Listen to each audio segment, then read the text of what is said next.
बुराड़ी कांड 11 मौतें, एक राज, आत्महत्या, हत्या या कुछ और। दिल्ली का बुराड़ी इलाका। एक आम सा घर, एक आम सी खुशहाल फैमिली। मगर 1 जुलाई 2018 की सुबह इस घर में जो हुआ उसने पूरे देश को सन्न कर दिया। घर का दरवाजा अंदर से बंद था, लेकिन जब पड़ोसियों ने दरवाजा तोड़ा तो अंदर का मंजर किसी खौफनाक फिल्म से कम नहीं था।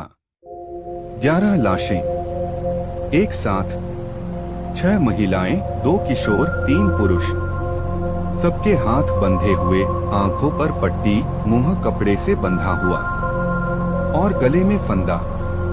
और सबसे खौफनाक बात, सभी शव एक सर्कल में लटके हुए थे, जैसे कोई पूजा हो रही हो। ये सामूहिक आत्महत्या थी, या फिर किसी तांत्रिक विद्या का असर, या फिर एक खतरनाक हत्या। पुलिस जांच शुरू होती है। घर की हालत बिल्कुल सामान्य थी, न कोई जबरदस्ती घुसपैठ, न कोई चोरी, न ही कोई संघर्ष के निशान। पुलिस को कोई जबरदस्ती के सबूत नहीं मिले। तो फिर ये 11 लोग खुद ही क्यों मरना चाहेंगे? सबूत जो पूरी कहानी बदल देते हैं। पुलिस को घर में 11 डायरी मिलती हैं, और यही डायरी पूरे केस का सबसे बड़ा सुराग बनती हैं। इन डायरियों में पिता की आत्मा के संदेश लिखे थे, जो घर के सबसे छोटे बेटे ललित भाटिया को मिलते थे। ललित जो खुद को पिता का दूत मानता था, ललित का कहना था कि उसके मर चुके पिता उससे बात करते थे। डायरियों में लिखा था, अगर सभी आंखों पर पट्टी बांधेंगे, हाथ बांधेंगे और एक साथ प्रार्थना करेंगे तो पिता आकर उन्हें बचा लेंगे। यहाँ तक कि मृत्यु से ठीक पहले का पूरा प्लान भी डायरी में लिखा था। लेकिन बड़ा सवाल, क्या ललित ने पूरी फैमिली को हिप्नोटाइज कर दिया था, या ये किसी और के कहने पर हो रहा था? सीसीटीवी फुटेज जो सवाल उठाता है। पुलिस ने 30 जून 2018 की रात का सीसीटीवी फुटेज देखा। रात को 10:40 बजे घर की महिलाएं और बच्चे खुशी खुशी किराने की दुकान पर जा रहे थे। दूध, ब्रेड, सब्जियां खरीदी जा रही थीं, जैसे अगले दिन के लिए तैयारी हो रही हो। किसी के चेहरे पर डर या तनाव नहीं था।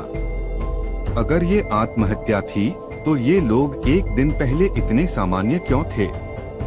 डराने वाले तथ्य, 11 लाशें और घर में 11 पाइप बाहर की ओर निकले हुए थे, जैसे किसी ने हवा के लिए बनाए हों। इन 11 पाइपों में भी 7 सीधे, 4 मुड़े हुए थे, ठीक वैसे ही जैसे 7 महिलाओं और 4 पुरुषों की लाशें मिली थीं। ललित का कहना था कि उसे पिता की आत्मा निर्देश देती थी, लेकिन ये निर्देश सिर्फ ललित ही क्यों सुन सकता था? क्या ये तंत्र मंत्र का असर था? कुछ लोगों का मानना है कि इस घर पर काला जादू या किसी तांत्रिक विद्या का असर था। क्या किसी ने इस परिवार को मानसिक रूप से काबू में कर लिया था? क्या ये एक सामूहिक हिप्नोसिस था, या फिर ललित खुद ही मानसिक रूप से बीमार था और बाकी परिवार उसकी बातों में आ गया? पुलिस की फाइनल रिपोर्ट, मास हाइस्टेरिया। पुलिस ने इसे मास हाइस्टेरिया का केस बताया, यानी पूरे परिवार को एक मानसिक स्थिति ने जकड़ लिया था और वो इस प्रयोग को पिता के कहने पर एक धार्मिक अनुष्ठान मानकर कर रहे थे। लेकिन क्या सच में यही सच्चाई थी? क्या कोई और तीसरा शख्स इस पूरे प्लान के पीछे था, या फिर उस घर में आज भी कुछ अजीब घटता है? क्या वो घर आज भी भूतिया है? स्थानीय लोगों के मुताबिक उस घर से आज भी अजीबोगरीब आवाजें आती हैं। कई लोगों ने वहां अजीब सी ऊर्जा महसूस की है। कुछ का मानना है कि वो आत्माएं अब भी वहां भटक रही हैं। आपको क्या लगता है? क्या ये सिर्फ मानसिक बीमारी का केस था, या फिर इसके पीछे कुछ और बड़ा राज छिपा है? अगर आपकी कोई थ्योरी है तो कमेंट सेक्शन में लिखिए। सबसे अच्छी थ्योरी को हम अगली वीडियो में शामिल करेंगे। अगर आपको ऐसी ही थ्रिलर और हॉरर कहानियां पसंद हैं, तो सब्सक्राइब करें डार्क वाइब चैनल को और अगली वीडियो के लिए तैयार हो जाइए। धन्यवाद।